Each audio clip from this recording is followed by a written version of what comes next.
Em nome do Pai, do Filho e do Espírito Santo. Amém. Doutrina católica, tradição e magistério. Meditação. O sacramento do matrimônio é a união indissolúvel de Jesus Cristo com a Santa Igreja.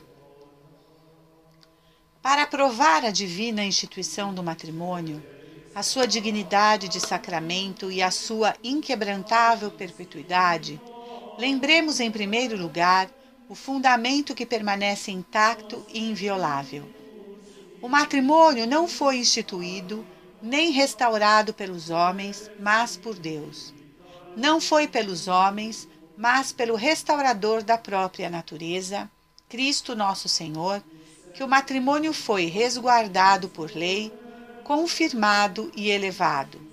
Por isso, essas leis não podem depender em nada das vontades humanas, nem sujeitar-se a nenhuma convenção contrária dos próprios esposos. É esta a doutrina da Sagrada Escritura.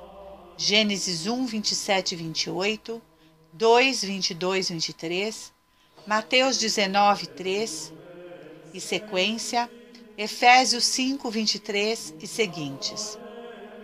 É esta a constante e universal tradição da Igreja. Esta a definição solene do Sagrado Concílio de Trento, que, tomando as próprias palavras da Sagrada Escritura, proclama e confirma que a perpetuidade e a indissolubilidade do matrimônio, bem como a sua unidade e imutabilidade, provém de Deus, seu autor. Fonte: Concílio de Trento, seção 24. Um dos estados de vida que é santificado por nosso Senhor Jesus Cristo é o estado matrimonial. Assim como Jesus abençoa um sacerdote com um sacramento especial, assim também abençoa o homem e a mulher que se unem para formar uma família. Para isso, Jesus instituiu o sacramento do matrimônio, ou casamento. A natureza religiosa do matrimônio e o sublime significado da sua graça e da união entre Jesus Cristo e a Igreja exigem dos esposos um santo respeito às núpcias cristãs e um santo zelo para que o casamento, que estão para contrair, se aproxime o mais possível deste mesmo modelo. Nos ensina o Papa São Pio XI.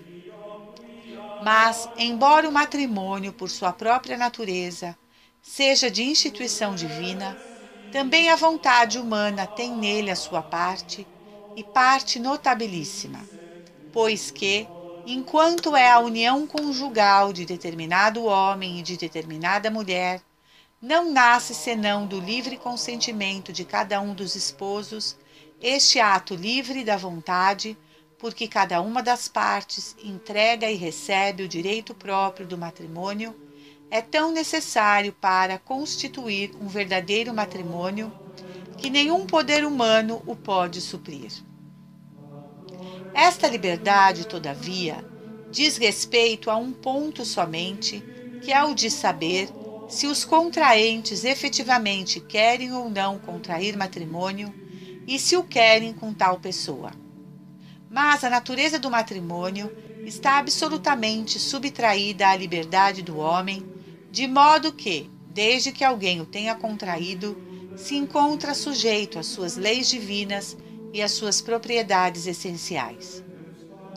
O doutor angélico São Tomás de Aquino, dissertando acerca da fidelidade conjugal e da prole, diz: no matrimônio, essas coisas derivam do próprio contrato conjugal, de tal modo que, se no consentimento que produz o matrimônio se formulasse uma condição que lhe fosse contrária, não haveria verdadeiro matrimônio.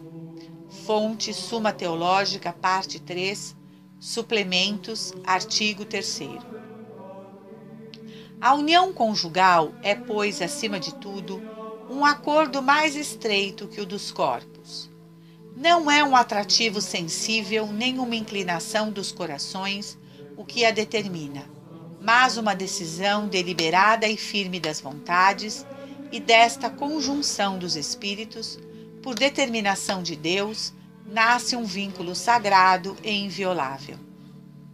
Esta natureza própria e especial do contrato o torna irredutivelmente diferente das relações que têm entre si os simples animais, sob o único impulso de um cego instinto natural, em que não existe nenhuma razão nem vontade deliberada, torna-o totalmente diferente também dessas uniões humanas irregulares, realizadas fora de qualquer vínculo verdadeiro e honesto, por vontades destituídas de qualquer direito de convívio doméstico. Em virtude disto, claro está que a autoridade legítima tem o direito e até o dever de proibir, impedir e punir as uniões vergonhosas que repugnam à razão e à natureza. Mas como se trata de algo que resulta da própria natureza humana, não é menos certa aquela própria advertência, dada pelo nosso predecessor Leão XIII, de feliz memória, na carta encíclica Rerum Novarum, de 15 de maio de 1891, que dizia: na escolha do gênero de vida, não há dúvida de que todos têm liberdade plena e inteira ou de seguir o conselho de Jesus Cristo relativo à virgindade ou de se ligar pelo vínculo matrimonial. Nenhuma lei humana poderia tirar ao homem o direito natural e primordial do casamento ou limitar de qualquer modo aquilo que é própria causa da união conjugal, estabelecida desde o princípio pela autoridade de Deus. Crescei e multiplicai. Gênesis 1, 28. Por isso, a união santa do verdadeiro casamento é constituída ao mesmo tempo pela vontade divina e humana. De Deus vem a própria instituição do matrimônio, os seus fins, as suas leis e os seus bens, com o auxílio e coadjuvação de Deus. É aos homens, mediante o dom generoso, que uma criatura humana faz da outra sua própria pessoa por todo o tempo da sua vida, que se deve qualquer matrimônio particular, com os deveres e benefícios estabelecidos por Deus. Fonte: trecho da carta encíclica Casti Connubii, de Sua Santidade, Papa Pio XI. Nos ensina Dom Marcel Lefebvre sobre este santo sacramento. A preparação dos noivos para o casamento faz parte do apostolado do sacerdote. A Igreja sempre pediu aos sacerdotes que preparem as pessoas que receberão o sacramento. Não podemos imaginar que se possa administrar os sacramentos às pessoas que não são conscientes do que recebem. Quão importante é o sacramento do matrimônio! Compromete toda a vida das pessoas. Está claro que o sacerdote não pode se contentar com simplesmente pedir algumas pequenas formalidades antes do casamento e dizer-lhes: venham confessar-se no dia anterior ao casamento, então se casem e acabou. Não. O sacerdote, ciente do que deve fazer, tem que dizer aos noivos: escutem, se vocês não têm oportunidade de fazer um retiro de noivado, devem vir a mim.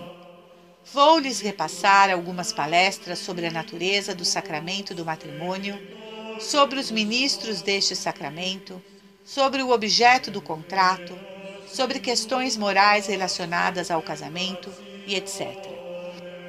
Hoje em dia, a imoralidade é algo muito comum. É uma pena que, mesmo na igreja, parece que se tem medo de falar das faltas contrárias à santidade do matrimônio, a tal ponto que os jovens casados podem se perguntar se o que fazem está ou não de acordo com a moral. O sacerdote tem, portanto, que instruir os futuros esposos sobre o que é permitido e proibido no uso do casamento, sendo, obviamente, muito discreto na forma de explicar tais coisas. Havia um padre na Vendée, já falecido, o padre Loisiot, ex-aluno do seminário francês, que pregava excelentes retiros aos noivos sobre todos os pontos de vista: espiritual, doutrinal e moral.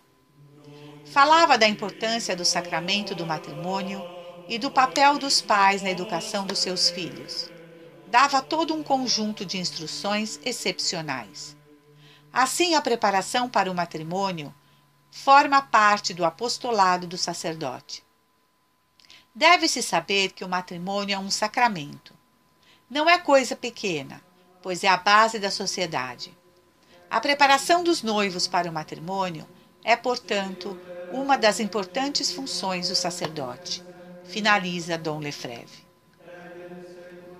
Aprendemos no Catecismo Maior do Papa São Pio X. O matrimônio é um sacramento instituído por nosso Senhor Jesus Cristo, que estabelece uma união santa e indissolúvel entre o homem e a mulher e lhes dá a graça de se amarem um ao outro santamente e de educarem cristamente seus filhos. Foi instituído pelo próprio Deus no paraíso terrestre e no Novo Testamento foi elevado por Jesus Cristo à dignidade de sacramento. O sacramento do matrimônio significa a união indissolúvel de Jesus Cristo com a Santa Igreja, sua esposa e nossa Mãe Amantíssima. O vínculo do matrimônio é indissolúvel, isto é, que não se pode quebrar senão pela morte de um dos cônjuges, porque assim o estabeleceu Deus desde o começo e assim o proclamou solenemente Jesus Cristo, Senhor nosso. Quem contrair matrimônio deve ter intenção, primeiro, de fazer a vontade de Deus que o chama a tal estado. Segundo, de procurar no matrimônio a salvação da própria alma. Terceiro, de educar cristamente os filhos, se Deus lhes der. Os esposos, para receber com fruto o sacramento do matrimônio, devem, primeiro, encomendar-se de todo o coração a Deus, para conhecer a sua vontade e para alcançar dele as graças que são necessárias para tal estado. Segundo, consultar os próprios pais antes de chegar ao noivado, como o exige a obediência e o respeito devido aos mesmos. Terceiro, preparar-se com uma boa confissão, até mesmo geral, se for necessário, de toda a vida. Quarto, evitar toda familiaridade perigosa de trato e de palavras ao conversarem mutualmente antes de receberem este sacramento. As principais obrigações das pessoas unidas em matrimônio são: primeiro, guardar inviolada a fidelidade conjugal e proceder sempre cristamente em tudo. Segundo, amar-se mutuamente, suportando-se um ao outro com paciência e viver em paz e harmonia. Terceiro, se tem filhos, cuidar seriamente de prover as suas necessidades, dar-lhes educação cristã e deixar-lhes a liberdade de escolher o estado de vida a que Deus os chamar.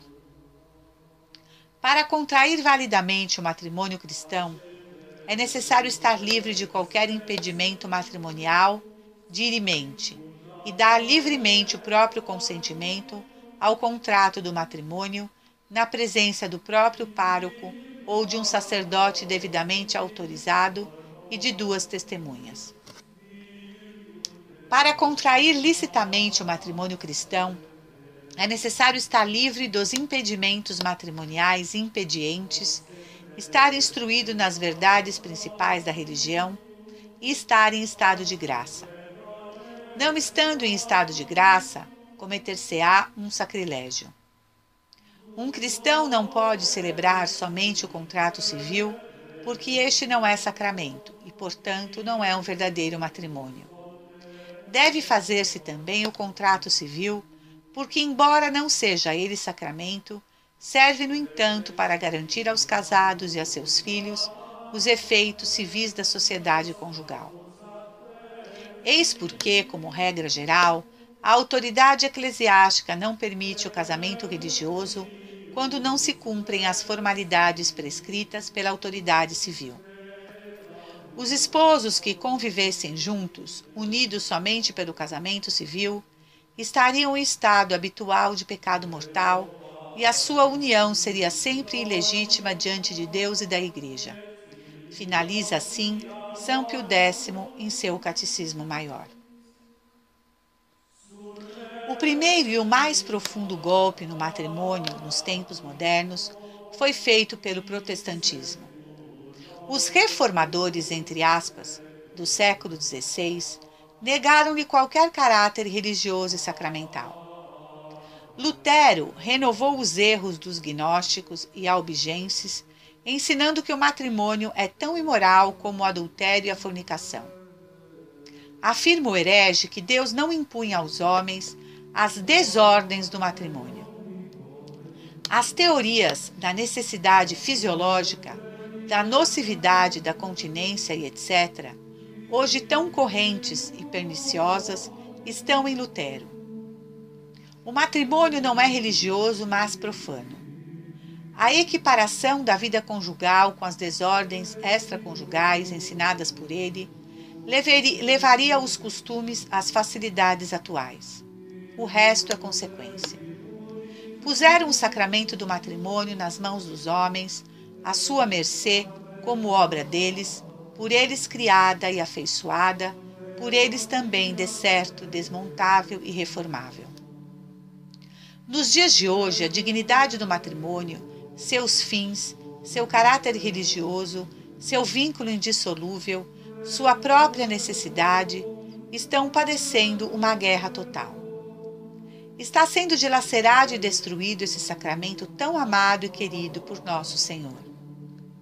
A ideia central é sempre substituir o conceito de matrimônio, como instituição divina, por um conceito inteiramente humano que deixa o casamento nas mãos dos homens como coisa sua, a seu bel prazer. Desde que se amem, é tudo permitido. Casar, divorciar, casar de novo, e quantas vezes se quiser. União de pessoas do mesmo sexo que ganharam hoje a mesma ou até maior importância do casamento entre o homem e uma mulher. Se prolifera até mesmo dentro da igreja formas e mais formas de se evitar a indesejada gravidez. Literaturas mundanas andam na mão do povo, quebrando resistência, fazendo corrente, firmando convicções, preparando ruínas. O cinema martela sem cessar os temas amorosos, num amoralismo absoluto, com desprezo da organização doméstica em favor da mais desenfreada liberdade de costumes. Não admira que os temas sejam divórcios, adultérios e amor livre. Os teatros, as emissoras de rádio e de televisão, as revistas, descem as raias do incrível na desmoralização do casamento e da infidelidade conjugal, na glorificação do amor livre, no culto da pornografia e da obscenidade. Os erros, difundindo-se, criam uma mentalidade de vício e dissolução. O daltonismo moral chega a tais deformações que o vício passa a ser aceito, defendido e louvado, enquanto a virtude passa a ser mal vista e ridicularizada. E os homens vão cedendo à pressão da propaganda.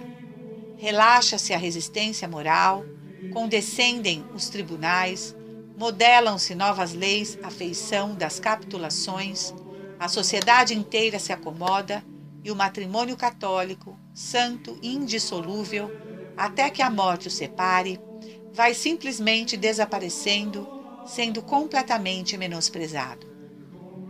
Só a Igreja resiste, e ela só. Porque mesmo os católicos vão capitulando, apostatando, se mundanizando.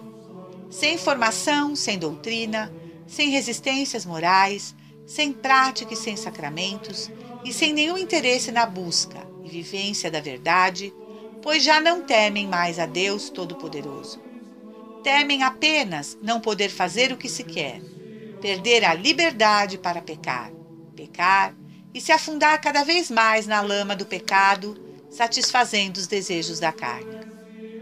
Esses erros extremamente perniciosos e esses costumes depravados começaram a difundir-se entre os fiéis e insinuam-se insensíveis e cada vez mais profundamente num caminho sem volta.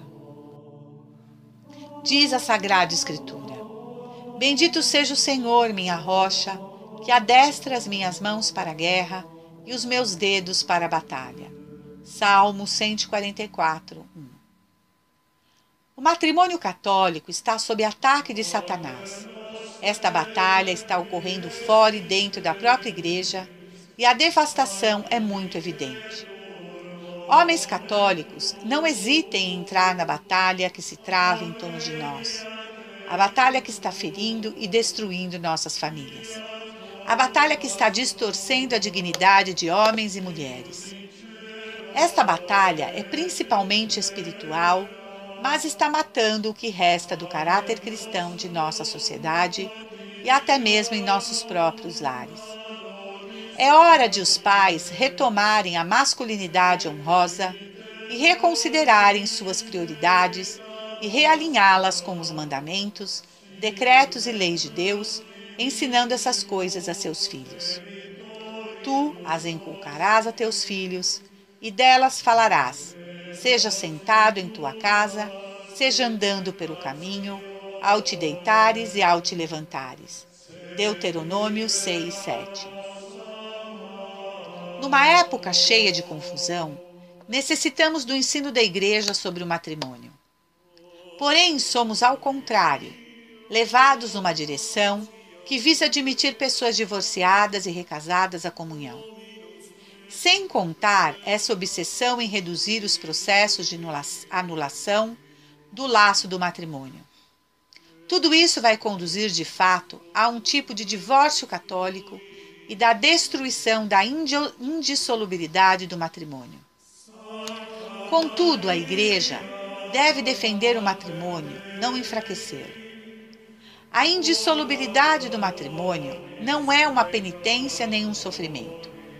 É uma grande beleza para aqueles que o vivem, é uma fonte de alegria. O sagrado magistério da Igreja, ao ser ouvido e compreendido, ensina aos demais a doutrina imutável e infalível. Sua altíssima missão é proteger a seu povo dos desvios e dos relaxamentos e garantir-lhe a possibilidade objetiva de professar sem erro a fé autêntica. O magistério é um instrumento que nos garante estar de acordo com a doutrina dos apóstolos, ensinada a eles pelo próprio Divino Mestre Jesus. Portanto, a obrigação do magistério está em cuidar que o povo de Deus permaneça na verdade e não no erro.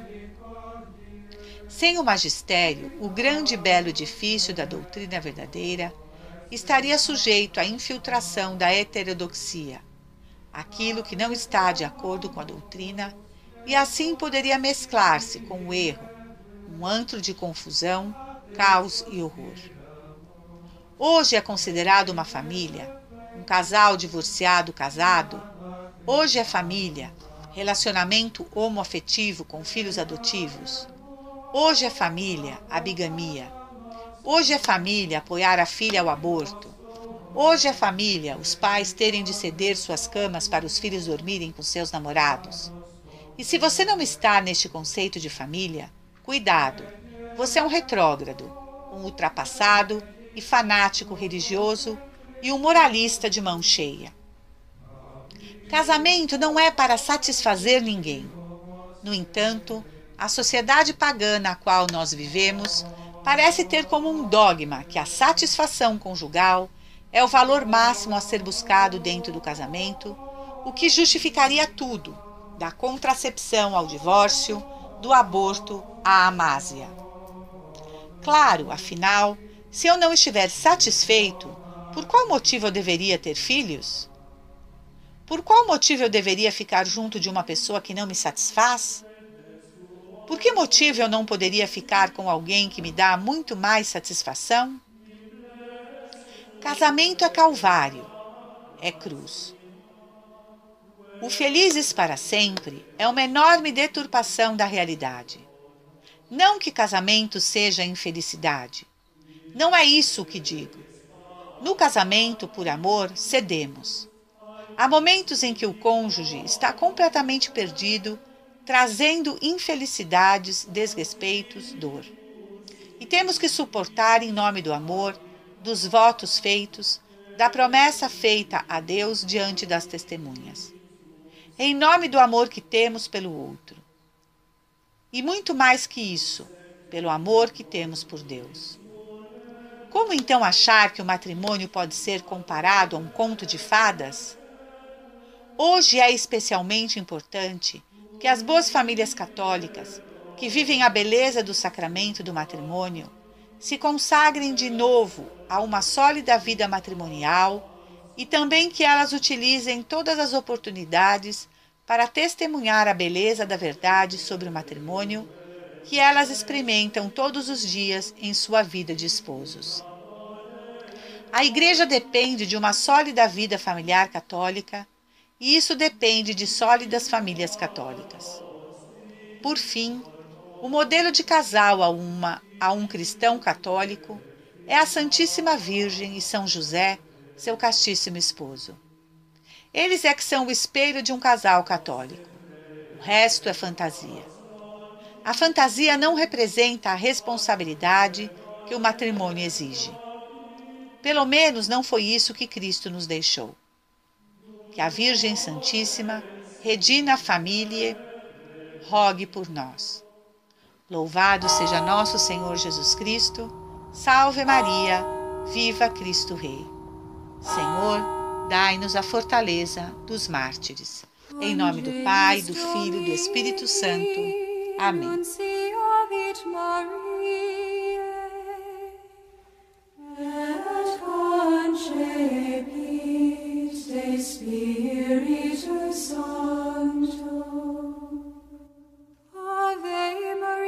Gratia plena Dominus tecum, benedicta tu in mulieribus, et benedictus fructus ventris tui, Iesus.